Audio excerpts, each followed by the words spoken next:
Assalamualaikum, Shalom. Kami dari kelompok 12 ingin mempresentasikan hasil kerja kelompok kami dengan judul The Revenue Cycle of PT Unilever Indonesia Tbk. Tim kami terdiri dari Angelica Lucrecia Pangaribuan, saya sendiri Clara Octavia Sitorus, dan Adara Aditya Manu. PT Unilever Indonesia didirikan pada tanggal 5 Desember 1933 dan telah tumbuh menjadi salah satu perusahaan terdepan dalam kategori FMCG di Indonesia. PT Unilever juga menjadi bagian dari perjalanan hidup masyarakat Indonesia melalui produk-produknya, termasuk merek-merek terkemuka dunia seperti Pepsodent, Lux, Lifebuoy, Dove, Sunsilk, Clear, Rexona, Vaseline, Rinso, Molto, Sunlight, Walls, Royco, Bango, dan lainnya. Model bisnis PT Unilever Indonesia dimulai dengan pemahaman konsumen yang menjadi dasar inovasi merek. PT Unilever mengembangkan produk yang diluncurkan melalui saluran penjualan yang didukung oleh pemasaran dan periklanan.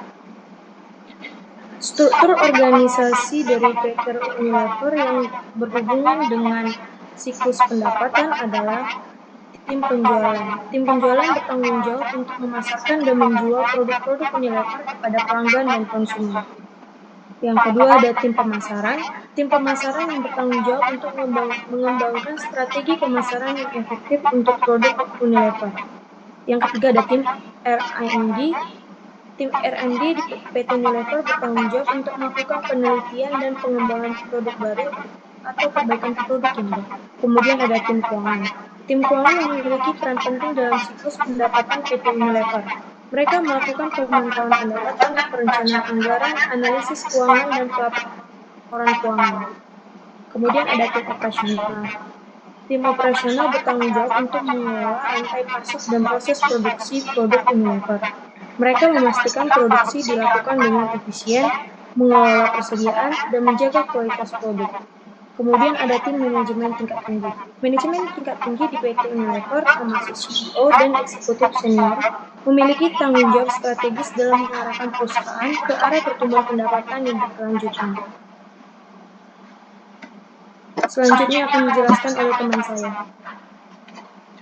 Di sini ada pengertian siklus pendapatan, yaitu siklus pendapatan atau revenue cycle merupakan serangkaian proses dan aktivitas bisnis yang berkelanjutan dalam memproses informasi terkait, menyediakan barang dan jasa kepada pelanggan, serta mengumpulkan pembayaran untuk penjualan tersebut berdasarkan dari Romney dan Steinberg 2005.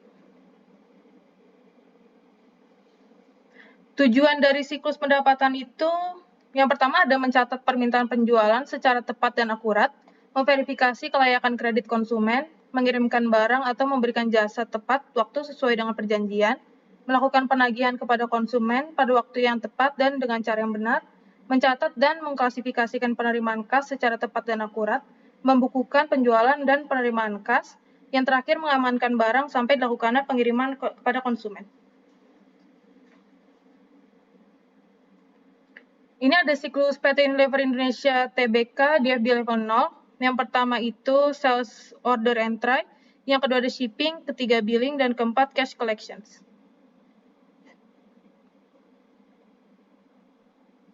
Ini untuk siklus PT Unilever Indonesia Tbk untuk DFD level 1. Isinya ada take order,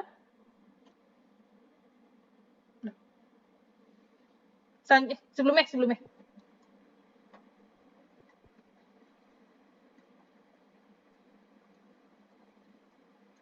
Ini ada siklus PT Unilever Indonesia Tbk pada DFD level 1. Yang pertama ada take order, lalu approve credit, yang ketiga check inventory availability, dan yang keempat respond to customer inquiries.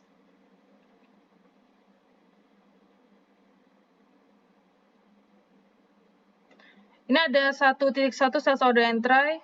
Yang pertama itu menerima pesanan pelanggan. PT Unilever menerima pesanan pelanggan dalam beberapa cara, yaitu secara eceran, melalui surat atau telepon, situs web, dan dapat melalui pemasok industri. Ini adalah salah satu cara mereka untuk meningkatkan efisiensi pelanggan penjualan dengan membiarkan pelanggan memasukkan sendiri informasi pesanan penjualan. Yang 1.2 ada persetujuan kredit. Sebagian besar penjualan Unilever ke perusahaan lain atau penjualan bisnis ke bisnis dilakukan secara kredit. Untuk pelanggan lama dengan riwayat kredit yang baik, pemeriksaan kredit formal biasanya tidak diperlukan untuk setiap penjualan. Dalam kasus tersebut, penerimaan pelanggan oleh PT Unilever akan memerlukan pemeriksaan file induk pelanggan untuk memverifikasi saldo yang ada. Selanjutnya. Kemudian ada memeriksa ketersediaan persediaan. Pada tahap ini, PT Unilever akan menentukan apakah stok yang tersedia cukup untuk memenuhi pesanan yang ada, sehingga pelanggan dapat mengetahui tentang perkiraan tanggal pengiriman. Setelah ketersediaan stok terkonfirmasi, sistem akan membuat kartu pengambilan atau pick slip yang merinci jenis produk yang dipesan oleh pelanggan dan jumlah masing-masing jenis produk. Kartu pengambilan memberi wewenang kepada supervisor gudang untuk menyerahkan barang untuk pengiriman. Kemudian ada menanggapi pertanyaan dari pelanggan. Ini merupakan salah satu hal penting bagi Unilever karena hal ini dapat membantu membangun kepercayaan, loyalitas, dan kepuasan pelanggan serta menghasilkan prospek penjualan dan referensi bagi Unilever. Oleh karena itu, Unilever menggunakan software khusus yang disebut Sistem Manajemen Pelayanan Pelanggan atau Customer Relationship Management (CRM). CRM dapat mengatur data secara rinci mengenai pelanggan sehingga data itu dapat memberikan layanan yang lebih efisien serta personal. Tujuannya adalah untuk mengubah pelanggan yang loyal menjadi pelanggan yang puas dengan cara memperdalam hubungan tersebut. Next. Yang kedua ada shipping. Di dalam shipping, yang pertama ada menerima dan menyetak pesanan. PT Unilever mencetak kartu pengambilan untuk memulai proses pengambilan dan pengemasan. Kemudian, pekerja gudang menggunakan kartu pengambilan untuk menentukan produk, apa itu, dan untuk menentukan jumlah setiap produk yang akan dikeluarkan dari inventaris, kemudian diserahkan ke Departemen Pengiriman.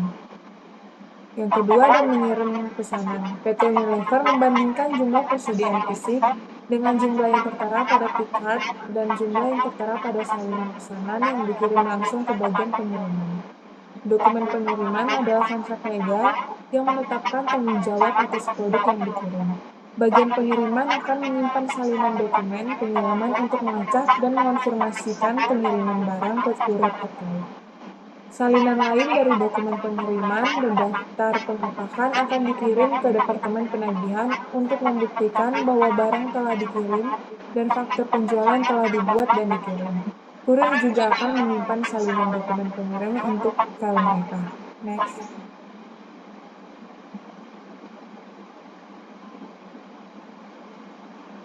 Kemudian bagian billing. Yang pertama itu ada pembuatan faktur. Dokumen dasar dari proses penagihan adalah faktur penjualan yang menginformasikan pelanggan tentang jumlah yang harus dibayar dan penerimaan pembayaran. Seperti kebanyakan perusahaan, PT Unilever masih mencetak faktur kertas yang dikirim ke banyak pelanggan kecilnya. Pelanggan yang lebih besar menerima tagihan melalui pertukaran data elektronik. Data elektronik ini tidak hanya menghilangkan biaya pencetakan dan ongkos kirim, tetapi juga jumlah pekerjaan yang terlibat dalam pemrosesan pesanan. Faktor pertukaran data ini dan pembayaran faktur elektronik juga menguntungkan pelanggan karena mengurangi waktu dan biaya, yang akan meningkatkan kepuasan dan loyalitas. Kemudian yang kedua ada pemutakhiran piutang. PT Unilever memiliki dua tipe dasar pengelolaan piutang, yaitu open invoice dan the balance forward. Kedua metode tersebut berbeda dalam hal kapan pelanggan mengirimkan pembayaran, bagaimana pembayaran tersebut digunakan untuk memperbarui file induk pelanggan, dan bentuk laporan bulanan yang dikirim ke pelanggan. Dengan metode open invoice, pelanggan biasanya membayar sesuai dengan setiap invoice dengan satu tagihan. Sebaliknya, dengan metode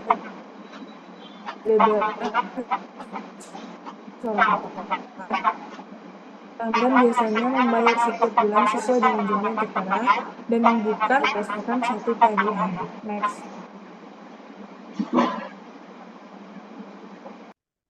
Kemudian ada bagian dari cash and collection. PT Unilever terus mencari cara untuk mempercepat penerimaan pembayaran dari pelanggan. Salah satu cara untuk melakukannya dengan menggunakan perangkat lunak remote deposit capture untuk memindai cek pelanggan dan kemudian mengirim file digital transkripsi ke bank. Ini menghasilkan waktu dan biaya untuk melakukan setoran fisik di bank. Next. Ancaman pada siklus pendapatan Yang pertama ada sales order entry, yaitu pesanan yang tidak lengkap atau tidak akurat. Yang kedua, piutang yang tak tertagih. Terus ada kelebihan inventaris, kemudian ada kehilangan pelanggan. Yang kedua itu shipping. Yang pertama terjadinya pencurian persediaan, kedua kesalahan pengiriman. Yang ketiga ada billing, gagal menagih pada pelanggan, kesalahan penagih, kesalahan posting di akun piutang, tidak akurat atau tidak valid di akun piutang. Kemudian ada cash and collection, yang pertama pencurian uang tunai, yang kedua adalah masalah arus kas. ID, mengadakan pelatihan pada karyawan, melakukan perhitungan fisik persediaan secara periodik, menggunakan sistem CRM dan mengevaluasi yang tepat. Kemudian yang kedua ada shipping, itu yang pertama menggunakan teknologi RFID, kedua rekonsiliasi daftar, pengambilan dengan detail pesanan penjualan, kemudian dokumentasi semua transfer inventaris, lalu ada membatasi pembatalan penjualan dan konfigurasi sistem ERP untuk mencegah pengiriman ganda. Next. Yang ketiga ada billing, yang pertama pemisahan fungsi penagihan dan pengiriman, kedua rekonsiliasi periodik faktur dengan pesanan penjualan dan dokumen pengiriman, yang ketiga itu konfigurasi sistem untuk memasukkan data harga secara otomatis, kemudian pembatasan akses ke data, rekonsiliasi dengan rekening membantu ke buku besar, lalu melakukan entry pesanan penjualan dan pemeliharaan akun pelanggan. Yang terakhir ada konfigurasi sistem untuk memblokir nota kredit kecuali ada dokumentasi yang sesuai pengembalian barang rusak atau otorisasi khusus oleh manajemen. Kemudian yang terakhir ada cash and collection, kontrolnya itu yang pertama ada posting pengiriman uang ke rekening pelanggan, kedua membuat atau mengotorisasi link kredit, lalu rekonsiliasi rekening bank. Sekian dari kelompok kami, terima kasih.